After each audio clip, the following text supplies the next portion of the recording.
Nightstop, it's an emergency accommodation scheme, and it's for people between the ages of 16 and 25 who've got nowhere to stay. I mean, often it's because they've been thrown out by their families, could be other reasons as well. And the way it works is we've got volunteers, basically people, members of the public who have spare rooms in their houses, and we arrange for the young people to go and stay with them for a short period, while we hopefully arrange somewhere longer term for them to stay. And if it wasn't for these volunteers opening up their homes to these young people, there'd be a lot more people sleeping on the streets in Exeter.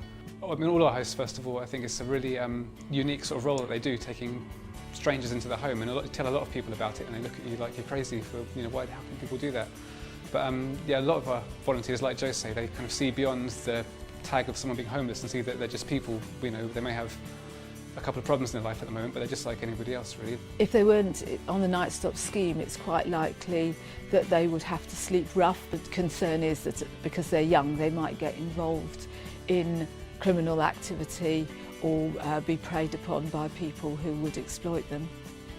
I've never minded having these young people who are strangers to me. I think they're the brave ones coming up to see us from Exeter and not knowing who we are or who's going to meet them at the station.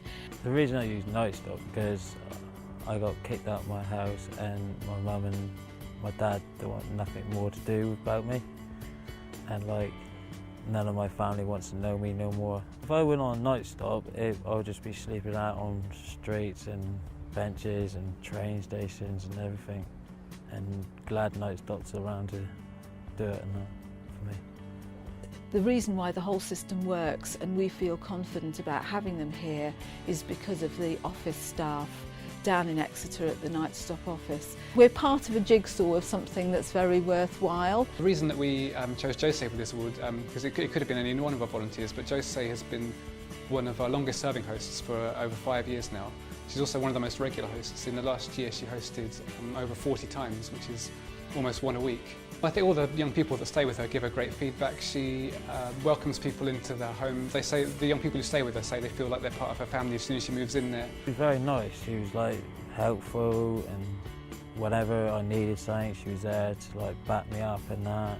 Ask me, do I need anything to eat or drink, or tell me where the showers was. It was nice. Nice family and that. This was really nice. Someone left me a letter the other day when one of the clients left, and he says, "To Bob and Jose and family, thank you very much for having me. It has been really nice to meet all your family. The best bit was when we had fish and chips. You've got a gold star." Isn't that nice? I think that's lovely.